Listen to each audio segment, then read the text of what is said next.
This is the Cycling Over 60 podcast, Season 4, Episode 14. Mark and Juno are riding from Edinburgh to Athens. And I'm your host, Tom Butler.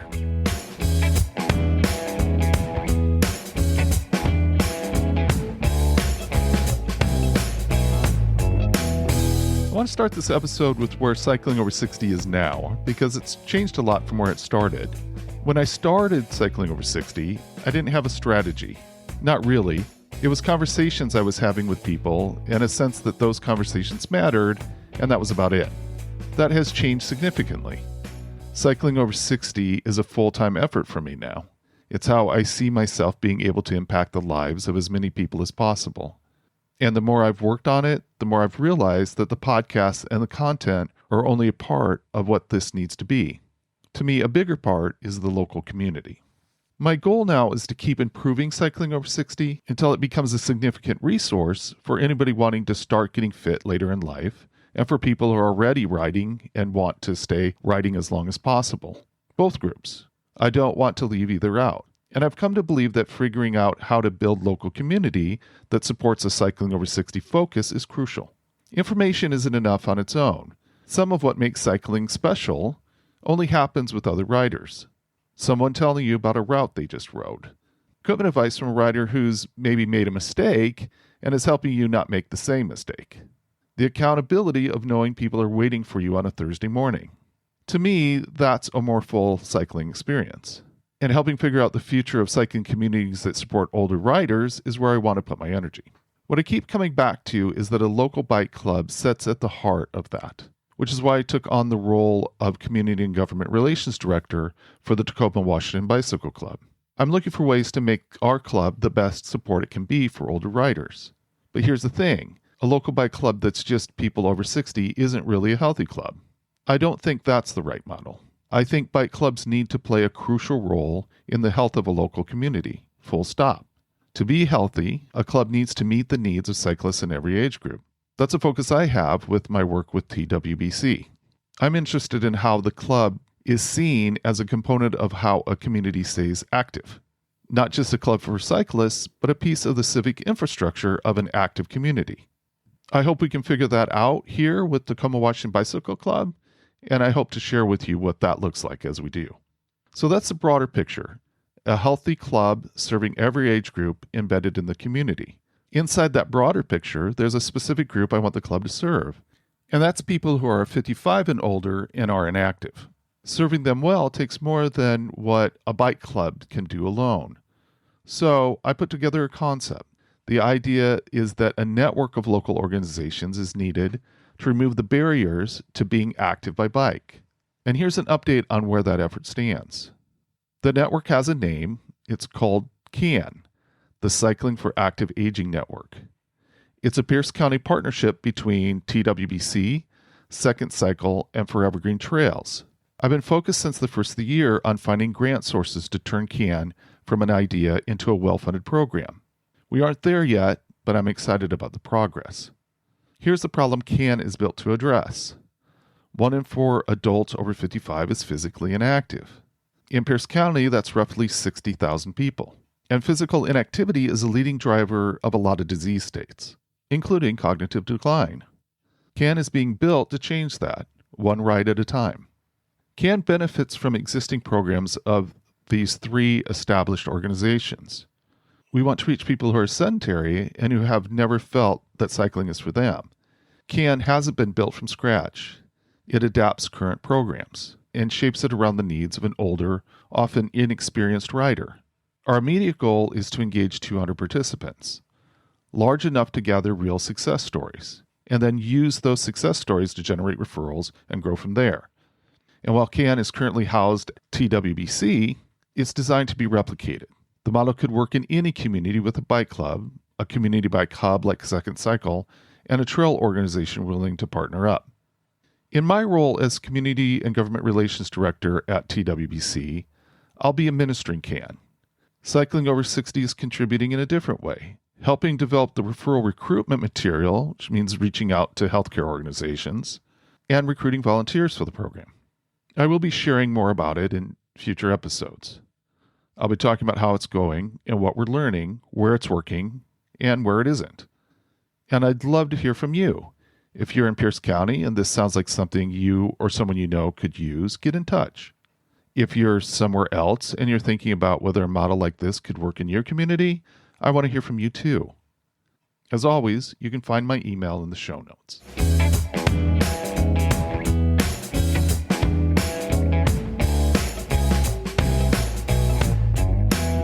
I can't get enough of stories about long bike journeys. So when I learned about Mark Altman, I was really glad to be able to talk with him. Mark is about to ride a recumbent bike 3,000 miles from Edinburgh, Scotland to Athens, Greece. 4 months on the road, across multiple countries, with his service dog Juno riding along. The whole project is called Juno's Odyssey. Mark is a military veteran, and he's using this ride to raise money for the Wounded Warrior Project through a virtual soldier ride. So this is part adventure, part fundraiser, and part something deeper. Here's one of the reasons I wanted Mark on the show. One of the questions we keep coming back to is what gets people active and what keeps them active, especially as they get older. Here's my conversation with Mark. Thank you, Mark Altman, for joining me today. Yeah, I'm glad to be here. Thank you very much. Yeah. I'm going to get to your story, but first I want to ask you, talk about your fondest memory of the bicycle. Yeah, so it was funny when you asked that, or when I got that question, I was laughing about the answer because when I was a kid, I was raised in Cut and Shoot, Texas, which is spelled just like you think. Cut you like with a knife, shoot you with a gun, Texas. Probably not a more Texas name than that. And we would, we all had bikes, right? And we rode around. We didn't have a neighborhood, but we rode on country roads, gravel roads, and all that. When that got boring, we would set up ramps and jump over the ramps. Well, eventually that got boring. And so because Evel Knievel was a thing back when I was a kid, probably you too, we would have all our siblings would lay down behind the ramp and we would jump each other basically. And so that was actually something that was a really fond memory growing up, was jumping each other. But I have to say that my favorite memory is when my oldest son was 10 and a half. He and I rode mountain bikes from Rome, Italy to Edinburgh, Scotland. It was 3,000 miles by mountain bike. We went through Ireland along the way. It was 3 months long. It was an amazing journey. And there were so many amazing things that happened on that trip. I can't even begin to name them all. We could be here till next Friday if I were to begin naming them all.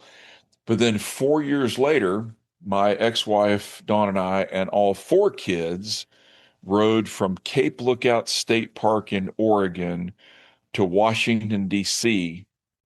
And on that trip, all of us were on what used to be whiz wheel trikes, and of course now is TerraTrike and Greenspeed.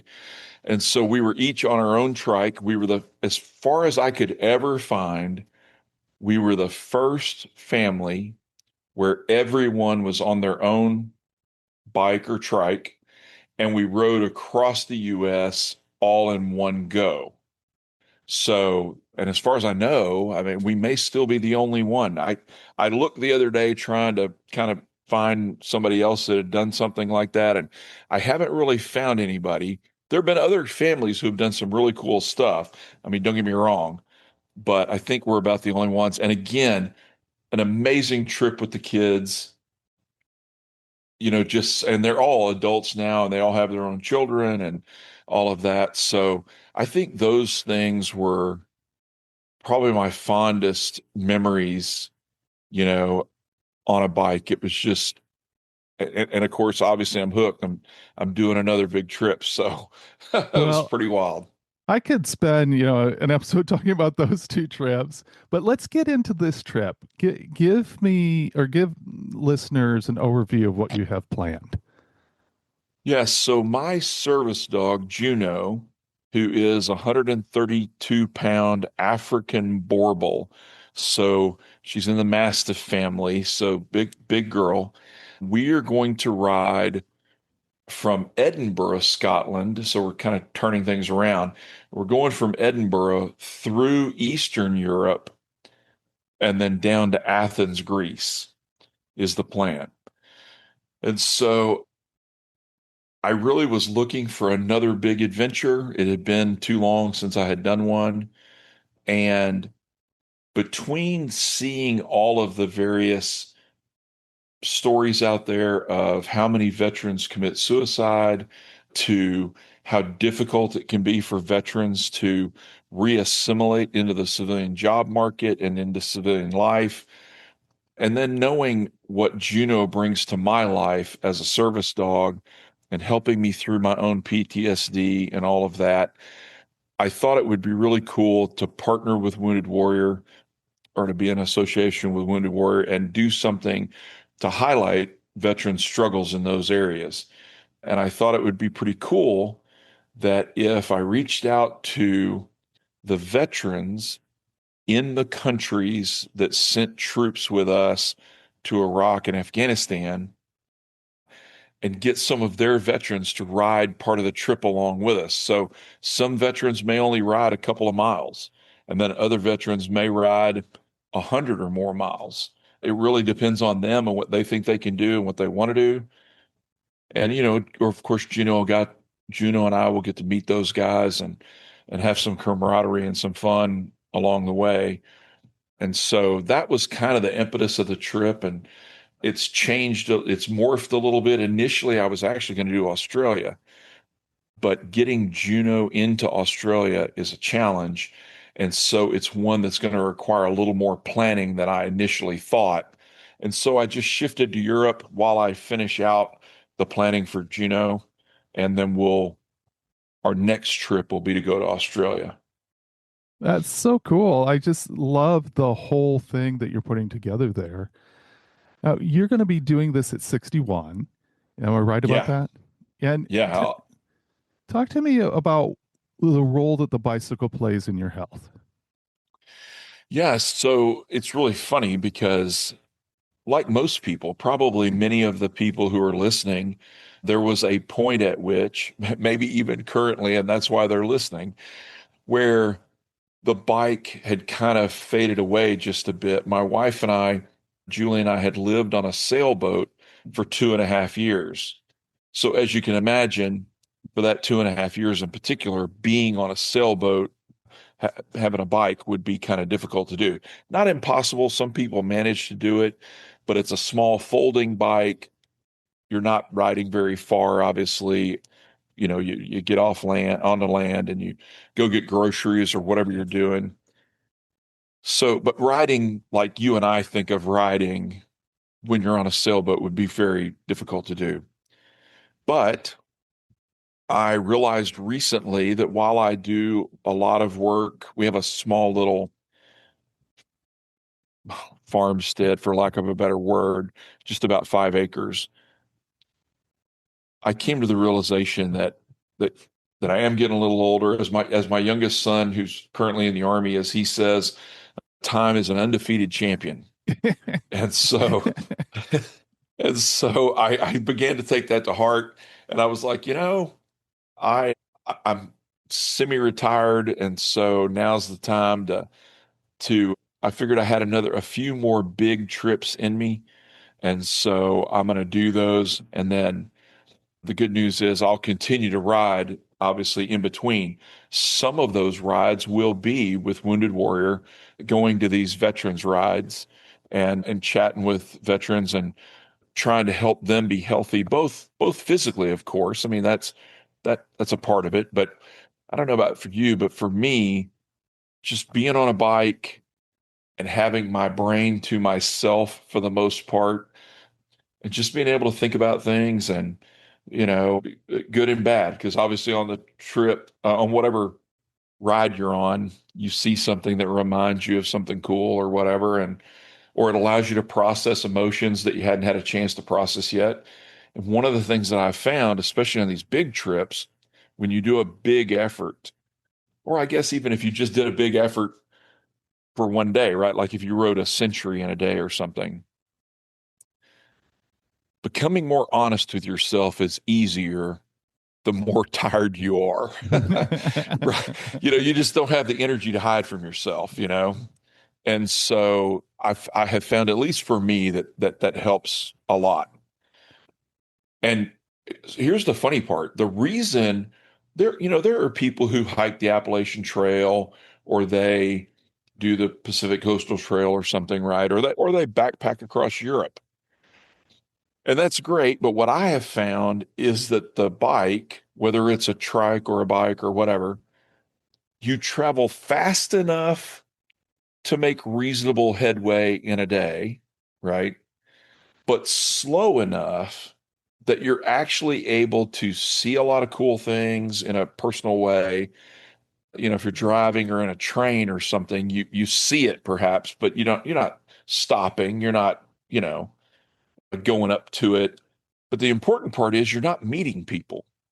When you're on a bike with your 10-year-old son, or you're on a bike with your family, or you're on a bike with a 132-pound dog in a trailer behind you, as you might imagine, you meet people, whether you wanted to or not. I mean, people are like, "What the hell's that?"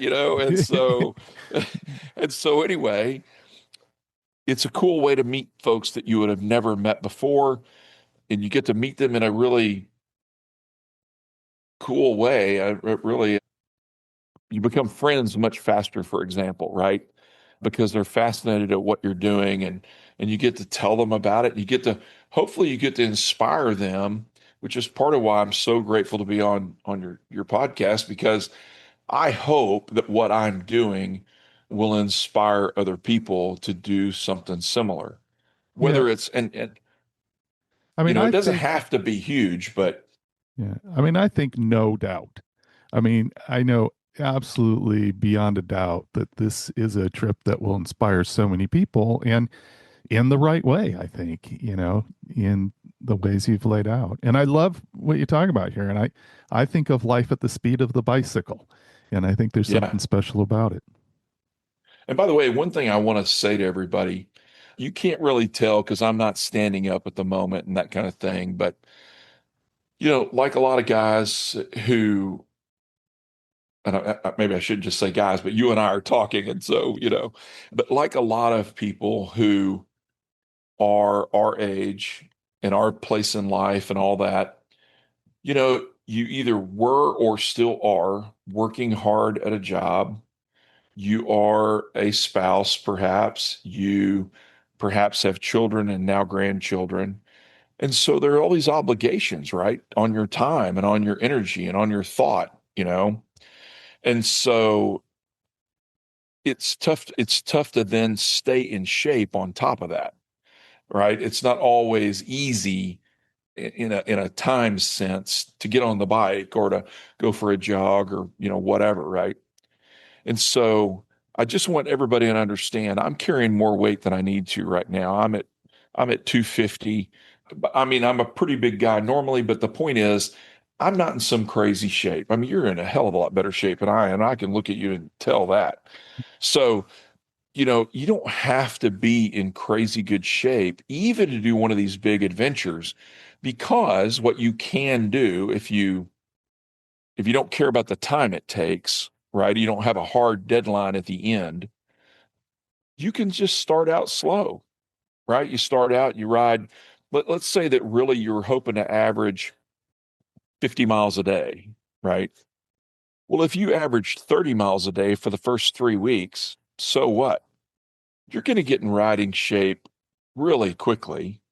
And by the time a month has passed, you're going to be riding really as many miles a day as you want to ride. Right. Whether and if you said, okay, well, now I gotta make up those miles that I was gonna, you can do it easy. You really do get in shape again very quickly, right? And I mean riding shape. You don't have to ride fast. In my case, I'm on a trike, and it's going to have a schlumpf drive, so I can gear down really low, and I'll be able to climb hills real slow if I have to. On a trike, you don't have to worry about falling over or anything. So if I get too tired, I just apply the brakes, sit there and catch my breath, and take off again, you know? So anyway, I just want to encourage everybody in the spirit of inspiration, don't put it off. Don't think, oh, I better train up for 6 months and blah, blah, blah. And you can do that if you have the time. That probably is a smarter way to do it. But at the same time, if your window is limited, just go, not to steal Nike's thunder here, but just go do it, right? I mean, it really, really just go make it happen. You're going to have so much fun. It's going to be so rewarding, and it really can change you in the end. Well, I think that is just so well said, and I'm so glad that you said it. And also, I'd really be interested in having you track kind of that progression as you start out and what you see after a couple days, after a week, after, 3 weeks, and just that exact progression that you're talking about, that if you stick with it, you'll see results. So here's the beautiful thing. So listen, I don't care if you decide you're going to start biking around your little hometown or if you decide you're going to ride across Europe, right? Doesn't matter. If you're really getting back into the bike and you're trying to really kind of put some effort into it and all of that, my guess is, at least for your legs, it's gonna suck for the first week or so that you're doing it, right? I mean, no need to sugarcoat it. No, go into it knowing, my legs are I'm gonna walk around like a little old guy for a few days because my legs are toast, right? But the fact of the matter is, very quickly after that initial little sufferfest, you're gonna feel just amazing. Well, in fact, after every ride, I don't know about you, but for me, after every ride, even if my legs are toast, I have a little extra pep in my step and I'm like, hey, I feel pretty darn good. But I'm talking about the soreness normal soreness and whatever, right? So, yeah, sure, for the first week or whatever it is, it's a bit of a sufferfest. And in fact, if you're not on a trike like I am, if you're just on a regular bicycle, and in particular, if your saddle is not well fit to you, but even if it is, your naughty bits, that area is going to feel it too, right? Right. And again, there's no way around it saying it. That it's just what it is, right? Part of cost of admission. But again, like I told you, little Mark and I rode mountain bikes across Europe, right? When we did our trip. What we found is for the first 2 weeks, well, for the first 2 days, 3 days, it didn't matter. But then for the next 2 weeks, we were pretty sore down there. But then that soreness went away for 2 months or more. And it was only in the last week or so of that trip that we started to feel some soreness again, but then we flew home. So I don't know if we would have like caught a second wind kind of thing about sitting in a saddle, but I will say that's why I went from a mountain bike. It's one of the reasons that I went from a mountain bike to a whiz wheel trike was Gotcha. because and now if you're somebody over 60 listening to the podcast and you have grandchildren and you think, wow, it'd be kind of cool to ride with my grandchildren. One of the things to think about if they don't, like if you're having to help them get a bike or something, one of the things that I found is trikes are so much safer than a bicycle because, at least in America, because, my guess is even, I'll let you know, but my guess is even in Europe too.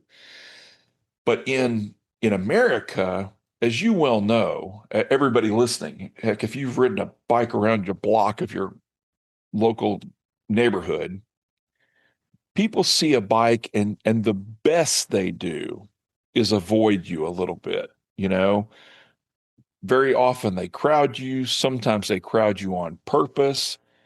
But what I've found is even the most redneck bike attacking person there is, and I have heard them say this, the windows will be down and whatnot, and they'll drive by and they'll be like, Marge, what the hell is that thing? As they dodge you because they look at the trike and they're like, what is, I've never seen a bike like that before. And so far from being aggressive or ugly or whatever, they'll sometimes ride next to you for a minute and go, "Hey, what is that thing?" and whatever. They're, they're almost always friendly, and they almost always give you way more room than you need. And it's all because the trike looks different than a bike. So I offer that up to people who, in particular, if they're getting a new bike or a new trike or whatever, keep that in mind because as you approach our age, even if your balance is great right now and you can still ride like you did when you were much younger, again, time is an undefeated champion. And if you find for one reason or another that your balance begins to get a little dodgy, well, now being on a trike is awesome, right? You're not having a balance at all. As long as you can steer and pedal, you're going to be plenty fine. And so you end up ultimately spending less money, less aggravation. You feel comfortable, you feel safer on a trike over a bike. And I believe every word of what I'm telling you. I'm not saying this because a trike company is one of my partners. I would not have stuck my children on something that I didn't truly believe in. And in fact, because little Mark and I rode a mountain bike across Europe, that was a big chunk of why we did not ride regular bicycles in the States. My youngest kids were 11 at the time. The twins were 11 at the time. And so it wasn't like they'd had a decade of experience riding in and around traffic and whatnot. And so I really wanted to stack the deck on their safety and helping them be successful. So anyway, I just offer that up to everybody that as you're thinking about your next bike or trike purchase, that is maybe something to take into account. And I they're think it's a so comfortable. I just think it's a great perspective. I'm so glad you went through that because it's important, and for me, a trike is an important tool, especially as we try to get people out later on in life who are totally inactive. It's a very important tool. Now, Yeah. this trip, you're taking a very special partner with you that you've mentioned, Juno. Tell Yeah. tell us more about Juno. Yeah. So Juno is an African Borbal. Not many people will have heard of that breed. She's in the Mastiff breed, Mastiff family. She is the best. She loves children. She loves older people. She is so sweet and friendly to everybody. And in fact, when she was being trained to be my service dog, the biggest challenge was to get her to stay focused and not want everybody around her to love on her, right? And so even though she's big and all of that, and some people get scared of big dogs and whatever, she just is a sweetheart. Now, oddly enough, that particular breed is known for turning it on and turning it off as appropriate. When she was only 7 months old, I had three men try to rob me in Louisiana. And I assure you, Juno will do whatever Juno has to do to protect me. Hmm. But the funny part is, she had been playing with, I had broken down in Louisiana, and a mechanic was helping me fix my truck. And he had a kindergarten little daughter who was about that big. She was the tiniest little thing you've ever seen. And she had Juno's lead, and the two of them were rolling in the grass about 5 or 6 feet away from us. And Juno's licking on her, and she's giggling, and everybody's having a big time. He loads her in the truck, his truck, and drives away after we got mine fixed. He drives away. He didn't hit the end of the parking lot. And these three men approached me, not knowing I had Juno. And it was plainly evident they were going to rob me. Their body line, I mean, I've been in combat 3 times and I've been all over the world and I know the story. They were going to try to rob me. And so I had Juno's lead and I walked around the front of the truck toward them. And as soon as she saw them, I mean, they literally didn't say a word, but she knew based on their body language and the pheromones they were giving off and all of that, that they were bad news. And she let them know, I'm going to snatch one of your souls. And they literally ran, they fell over each other like the Keystone Cops, and then got up and ran away. And we hopped in my truck, drove across the parking lot to a little hotel, and the lady behind the desk came running around the counter and says, "Oh my gosh, she's beautiful." And she falls on her knees in front of Juno, who just ran off three robbers literally a minute and a half ago. And all I could think as this lady was falling to her knees is, oh my God, Juno's going to eat this woman. And I will have you know, Juno licked on her and loved on her like she had known her for 20 years. Juno was as gentle as she could be with that little girl, was absolutely a soul stealer for 30 seconds, and went back to being as sweet as she could be, all in 3 minutes. It was the most amazing thing I've ever seen by any dog. I love it. And so, yeah, and so she really helps me.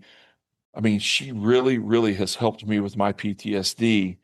I like to tell people I'll feed Juno ice cream off my spoon, and then I'll eat another bit of ice cream off my spoon, and it spins my wife up. And I'm like, hey, listen, you saved my life, you get to eat off my spoon. That's just the rules. I don't make the rules. That's just the rules. I don't know what to tell you. And Now, so, do you, do you feel like she likes the bike rides? so here's the funny part. I actually am going up. I mentioned that TerraTrike Wiswheel is one of our corporate partners. I'm actually going to pick up the trike next week. And the odd part is, in fact, if anybody listening has a suggestion, I am all ears.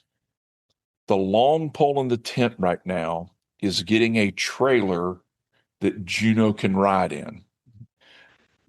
No one in the world that I can find, and I've looked, makes a trailer big enough for Juno, except a company called Aidoo, Aidoo. I don't know really how you pronounce it, but that's my guess.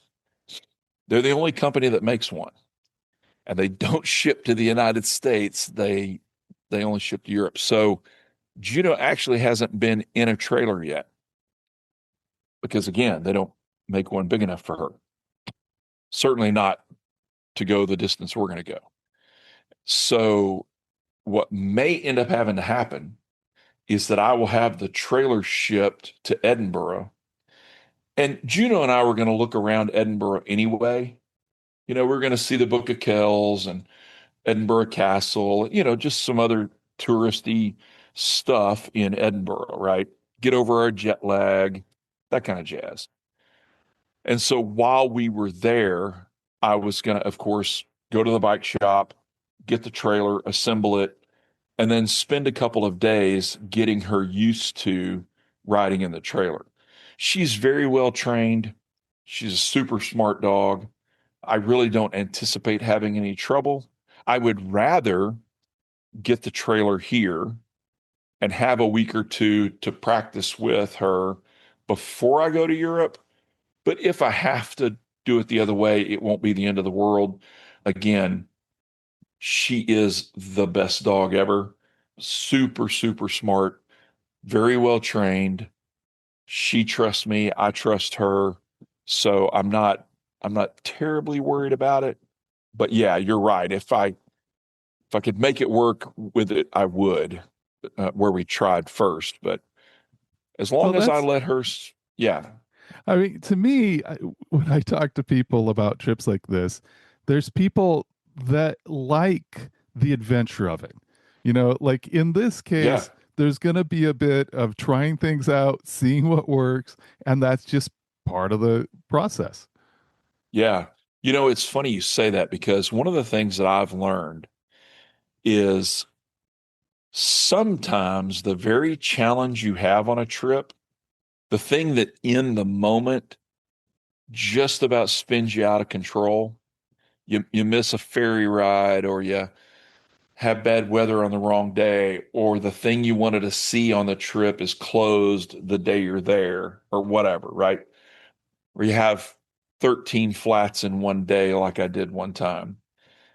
It's so funny because in the moment, at least for me, I'm very human.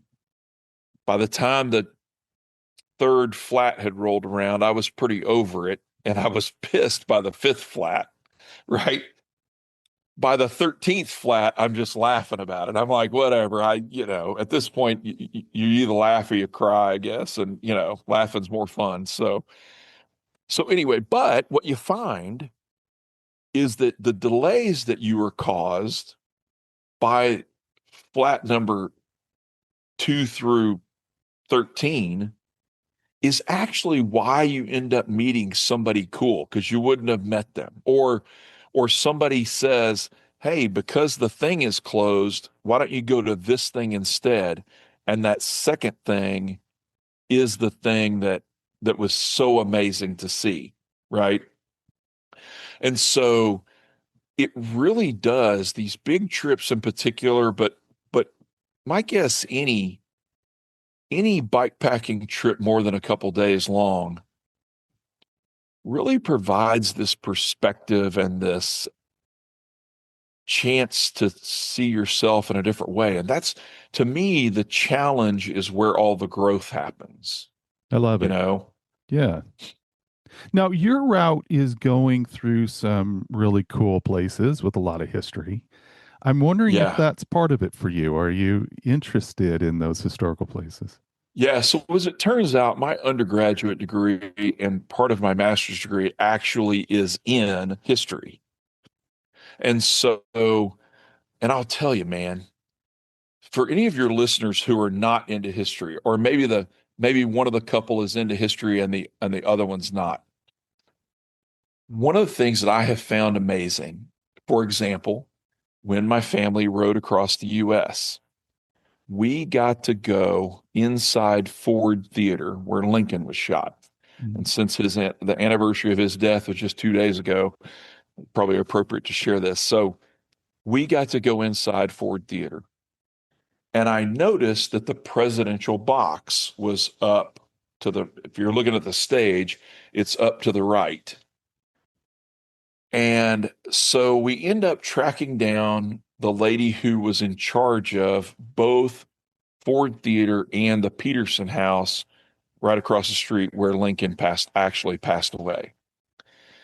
And we get to chatting to her, and I asked her, I'm something of a Lincolnophile, and I ended up telling a story in the Peterson House about the bed that Lincoln died in. She ended up getting the keys to that room, and we checked under the bed to see if the story I had heard was true. And so, anyway, we had 150 people probably packed in the Peterson house, and I had to tell that story 3 times so everybody could hear it. Well, when that happened, she was like, man, that was so cool. And everybody had so much fun. She's like, and by now we had told everybody there, why we were all in bicycling clothes, bike shorts and shirts and whatever. And she says, hey, while you're in town, if I can do anything for you, please let me know. And I was like, actually, if you could allow me in the presidential box, I would be grateful. Because what not many people know is that Major Rathbone was dating Clara Harris, who was Mrs. Lincoln's niece. So they had gone on a double date. Robert Lincoln, the oldest son, he had passed. So at last minute, they grabbed Clara Harris and Rathbone. Well, of course, when Booth enters into the presidential box, they when he enters in, Rathbone realizes when the first shot's fired, when the shot is fired, Rathbone realizes that Booth, who, by the way, was like Tom Hanks. So imagine if Tom Hanks or George Clooney or somebody went up to the president of the United States and shot him. Think of how shocked everyone would be, right? So that's what's just happened, basically. Well, Rathbone jumps up and tries to charge Booth. Booth tries to fire at Rathbone, and the pistol misfires, and he draws his Bowie knife and he slashes Rathbone across the arm. Well, and of course, we all know the rest of the story. Booth gets away, eventually is killed in the barn, 5 days later. Well, anyway, Rathbone and Clara Harris actually get married, and he is sent to Germany as an attaché, where sadly Rathbone ends up killing Clara Harris, and he is committed to a German insane asylum for the rest of his life. And it was largely because of his guilt over not saving Lincoln. Now, I knew this story, right? And as a military man, I wanted to look at the ground myself to determine, was Rathbone culpable? Was he not paying attention enough? Could he have prevented this? And so I explained that to the lady who ran Ford Theater. And she said, Mark, that's fascinating. And I want to know the answer. She says, but I don't think you know what you're asking. She said, senators cannot go in the presidential booth. She says, no one goes in there except they clean it every, I don't know how long, what interval. She said, that's it. No one goes in there. And I said, well, I appreciate it. I just thought maybe. And she says, but I'm going to try to get permission for you to go in there. So we go back the next day, and sure enough, she says, your kids can't go in, your wife can't go in, only you, but you can spend all the time you want. And I actually stood literally in the spot that Booth stood in when he shot Lincoln. And I literally, in 1865, could have reached out and put my hand on Lincoln's shoulder. That's where I was standing. Now, I tell all of that to say, for people who are thinking about cycling, believe it or not, the cycling to somewhere like that very often is what gets you in. Because when people find out you didn't drive up or fly up or whatever, you bicycled up, sometimes from 100 miles or more away, they're so intrigued and they realize your commitment that they're very happy to let you do things that most people don't get to do. And so I just say that not as a way of gaming the system. I don't mean that. I just mean that it can turn into something really, really special, right? I will remember that for the rest of my life, of getting to stand where Booth stood and understanding truly what happened when Lincoln was assassinated. It's such And a great. so, Oh, go ahead. Sorry. yeah. So I'm sorry to have droned on there, but my only point is, right, that I just want everybody to know that sometimes these big efforts like this, of whether even if it's a 300-mile trip over a long weekend or something, or whatever it is, sometimes that leads to really, really cool things.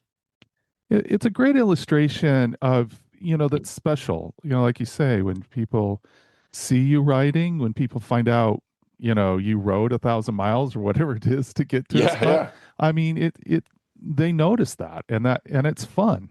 Now, you've done long distance trips before. You kind of know what's required, but is this your first trip with a dog as a companion? And what have you thought about logistically the difference that makes?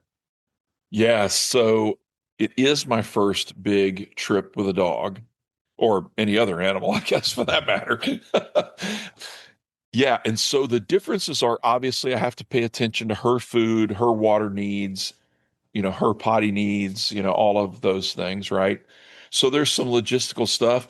And what's actually kind of cool about it is it's a new opportunity for me to learn again. Because if just you and I were going to go on this trip, right? Let's say you and I had known each other or we connected somehow and you were like, "Hey, this sounds like a cool trip. Can I go with you?" And yep, of course. Grab your stuff, let's go, right? Well, I probably don't have to worry about your potty needs or your food needs. If I'm going to eat, you're probably going to eat, and vice versa. You can tell me, "Hey, Mark, I'm hungry. Let's stop and get a hot dog," or whatever it is, right? But for a dog, it's all of that's different, you know? And so just how different, we'll wait and see. The good news is when I eat, Juno eats. So if I stop and get a bratwurst in Germany, be rest assured Juno will have her own bratwurst, right? And I do that for a variety of reasons. As the every time I eat, I feed her with my own hand something as well. And so we'll see. The biggest thing is going to be this is the first trip I've done alone, right? First trip was with little Mark, second trip was the whole family. So this is the first trip where I will be, at least as a person, I will be alone. And the biggest reason I feel safe doing this trip the way I'm doing it is because I will have Juno, Mhm. right? If someone tries to steal something from me in the middle of the night, or God forbid they were to try to hurt me or something, Juno's going to sleep in the tent with me, right next to me. Very often she sleeps in bed with me and all that. And so obviously, unless someone's been casing us and they know I have Juno, they're going to be in for a rude awakening if they try to do anything to us. And so, yeah, I'm pretty excited about that part.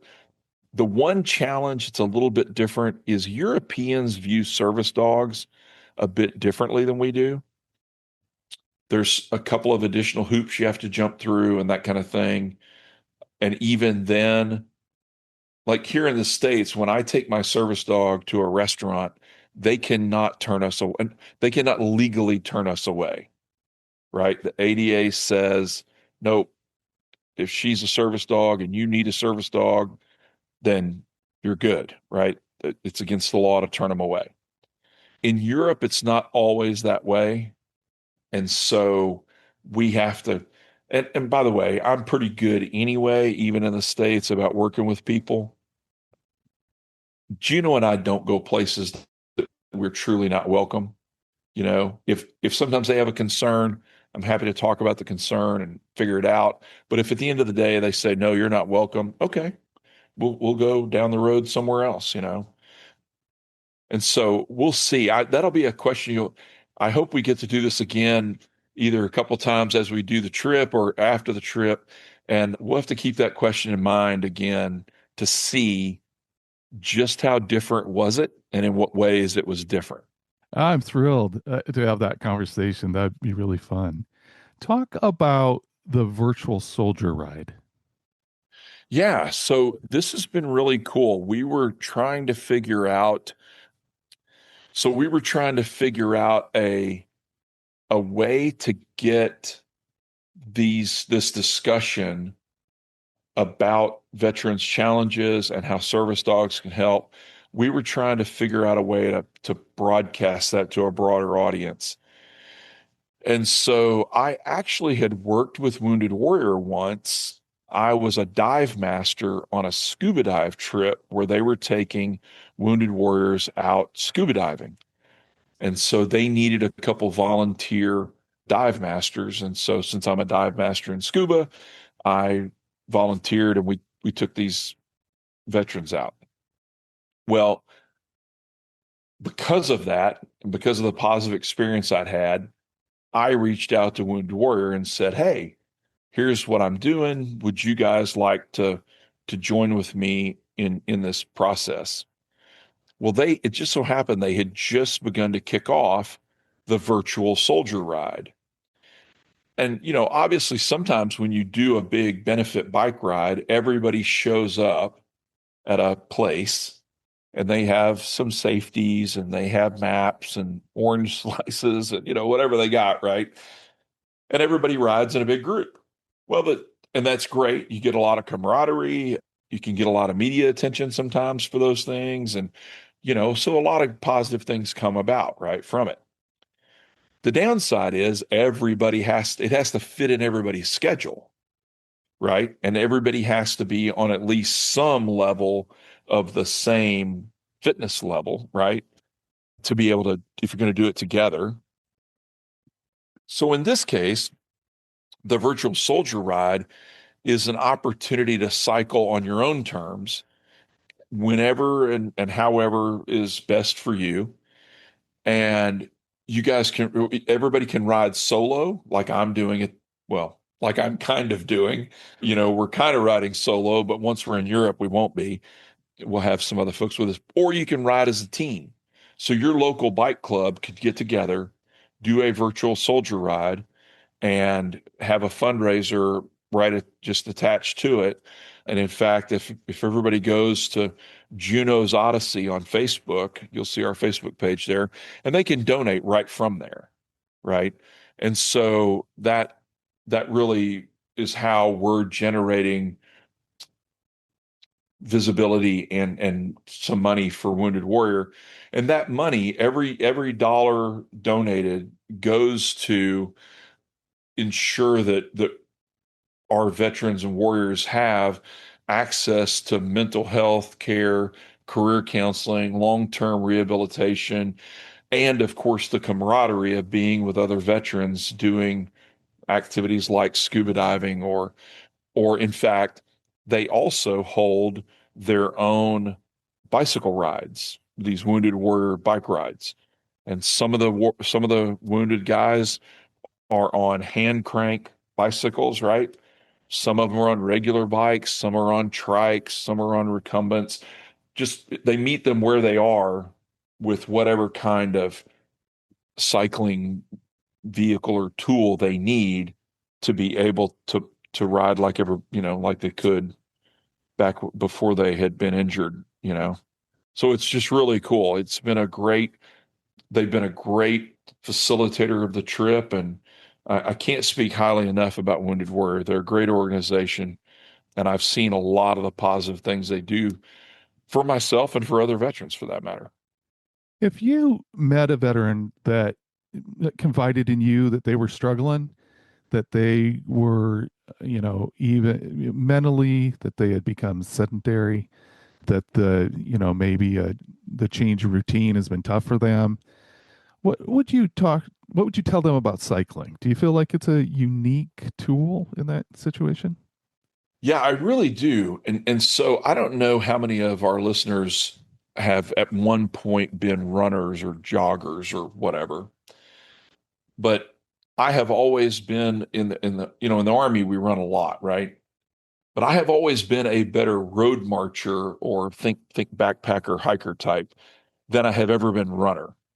And one of the reasons is because when I run, it feels like somebody's hitting me on top of the head. I don't run very smoothly and I bounce bang bang, and so that's one of the things so I don't get to think when I run, right? First of all, the only thing I'm thinking about is how bad it sucks to run. That's really what I'm thinking about. But with cycling, it's different for me. I can allow my brain to go other places, whether it's, a positive, kind of wistful daydreaming kind of thing, or it allows me to think about something serious, everything from a work challenge to a relationship challenge that I'm having or my own mental health or, that kind of thing, right? It allows me to think in a way that running doesn't do for me. I used to competitively swim in high school and college. Even swimming, I don't really get to think the way I do cycling. I can't think of another activity or sport where I can think the way I can cycling. Something about the rhythm of the pedals, probably something about the fact that I'm traveling fast enough, but not traveling so fast like in a car, where if you get too deep in your own thoughts while you're driving, well, obviously that goes badly, right? So, but on a trike or a bike, I can just ride and think. I can talk to someone else who's riding next to me, I mean, as long as we're not slogging up some kind of crazy hill, I can talk to somebody next to me. And so it just offers to me so many advantages over any other sport I can think of. I mean, maybe if we sat here a while, you would come up with something that might be comparable, but I don't know what it would be. So yeah, the other thing is, and maybe my corporate partner here is not going to like this, but you can you can go onto Facebook Marketplace and you can find a used bike. If you were just going to say, I don't know if I'll even use the darn thing, but I'm willing to spend a few $100 to go out and get a used bike on Facebook Marketplace, right? Well, whether it's a mountain bike, road bike, some kind of gravel bike or crossover bike of some kind, for a few $100 in most places, you can find yourself 4 or 5 examples on any given day of something that would work for you. And then you can ride it and see, after a few times, just what it does for you, right? Hopefully, you can even reach out to a local cycling group, or I'm sure that on your webpage and others, you have resources for people to reach out in that kind of way. You can reach out to other veterans who ride. And so it just really is super helpful, I think. You feel better physically, like you do with any workout, but you're not pounding the crap out of yourself like you do in running or some other. It's a low impact or virtually no impact exercise. You can do it as cardio. You can do it as just long-term endurance. You can do it almost like if you're lifting weights, if you're really mashing the gears. I mean, there's just so many ways that you can tailor the experience to what you need in the moment, that it does it in unlike anything I know of. So, how do people stay connected to this? You talked about the Facebook page. Is that going to be the main way that you kind of follow Yes, the so ride? yes, so we're currently on Facebook, we're currently on Instagram, we're currently on TikTok. There's a web page that's going up. So any of those ways, and in fact, on each of those models, if you just go to, like, for example, if you go to Facebook, you would just search Juno's Odyssey, JUNO' Odyssey, and you'll be able to find us from there very easily. You can everything from donate to Wounded Warriors from there to just following us to make comments, that kind of thing. Now, I will say this, because I go pick up the trike next week and I have another sponsor partner stop to make along the way, we have purposely ramped up the social media effort kind of slowly, right? I didn't want to ramp it up and then have a fall off of content for people to watch. And so I knew that once I got the trike, I'd be able to have an unboxing and kind of tell people about the trike and why we have some upgrades and some differences in my trike than a normal trike. And I want to point those out to people because, again, if somebody was getting into this or buying a trike, particularly to do a big ride, whether it's in the US or somewhere else, I want to point out some things for them to think about and why I made the decisions I made. Not that they should copy all of them, merely just for them to say, okay, I hear what Mark's saying there, but I don't want it to do that or need it to do that thing. I want to do this other thing instead. Hey, that's awesome. Just wanted to put it out there so you made a good choice for yourself, right? And so yeah, they will begin. There's already some stuff out there now, And certainly they can reach out to us and ask any questions or any of that they would like.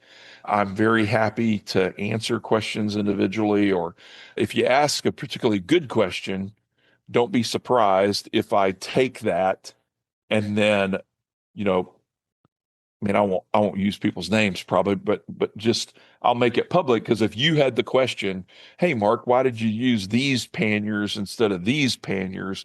Well, there's going to be a lot of people maybe that want to know that, so I'll put it out there, right, So, for everybody to see. yeah, that's awesome. Mark, I'm so glad that you reached out to me. I'm just so glad to have this conversation. I've enjoyed it so much and, so invested in this trip now, and I Good. do look forward to having you back and talk about it some more. So thanks for taking the time to join me. No, of course, it's absolutely been my pleasure. And again, I want to encourage everybody to go to Juno's Odyssey, and again, whether you're a very, very beginning cyclist or you're somebody who is very experienced with cycling, but you haven't ever done a large effort trip like this and you want to, I am happy to share with you gear lists, thoughts about how to pick a route, because now there's some tools out there that we didn't have when we did the US trip, or mine and Mark's Europe trip. So there's some tools available now that we didn't have back in the day. And in fact, maybe that's something to close with.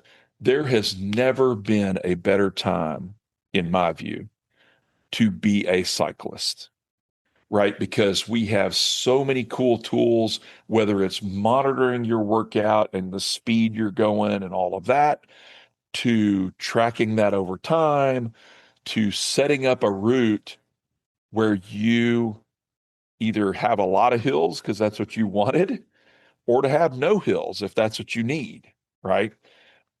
All of that and many, many more tools are available in a way that weren't back when we were cycling in our 20s, you know? Yeah, that's And awesome. so, yeah, Yeah. so it's just such a cool time. And I think there's more awareness of people about cyclists on the road and things like that, even though it's not perfect yet. And I don't mean to say it is, but just merely, I think it's at least on people's radar and thought process in a way that it wasn't 40 years ago.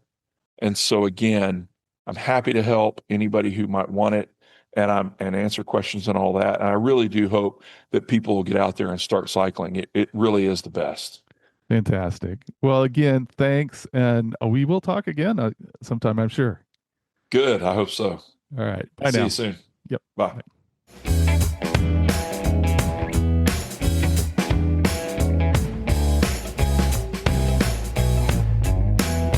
One thing that Mark said seems important for anyone looking to do a long bike trip. He is about to ride 3,000 miles, and he flat out told us that he's at 250 pounds right now, carrying more weight than he wants to, and that he's not in great shape. But he said, look, if you don't have a hard deadline, you can just start. Ride 30 miles a day when you're aiming for 50. Within a few weeks, your body catches up. I can get stuck on the idea that I have to get into fantastic shape before I would start something like that I'd have to lose weight first, that I'd have to be ready first. And Mark is basically saying, no, the bike gets you in shape. You don't have to be in shape to get on the bike. And that's a great point. And if a guy at 250 pounds can plan a 3,000 mile ride across Europe, then a lot of things that I tell myself I need first, well, maybe I don't. The second thing I want to flag is what Mark said about the trike. And I want to be careful here because I don't want anybody hear trike and think, well, that's for someone older than me. That's for someone after they've given up. Mark made a different case. He talked about balance and how balance changes as we age, whether we want it to or not. He talked about how drivers actually give a trike more room than a bicycle because the bike is unfamiliar enough that they slow down and look instead of crowding past. And he talked about how a trike, if you get tired, you just stop.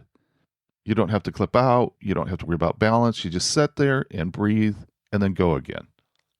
There's an article in Bicycle Magazine about cyclists in their 80s. They use the term super agers. One of them, a guy named Spence Halper, is 89 and still riding. And he said that when he feels unsafe on his bike, he'll move to a recumbent three-wheeler because he wants to stay outside, and he wants to stay on the trail. Mark is making the case for not waiting until balance fails to think about it. The trike isn't the thing you ride when you can't ride anymore. It's a tool that lets you keep riding for maybe another 20 years. I'm not looking to transition to a trike right now, but at some point I envision doing that because I want to keep moving at the pace of cycling, outside, enjoying open spaces. I'm feeling the draw of so many places that I want to ride this summer. I'm truly excited to explore some new things on the bike. And I hope you have something special planned this year as well. And remember, age is just a gear change.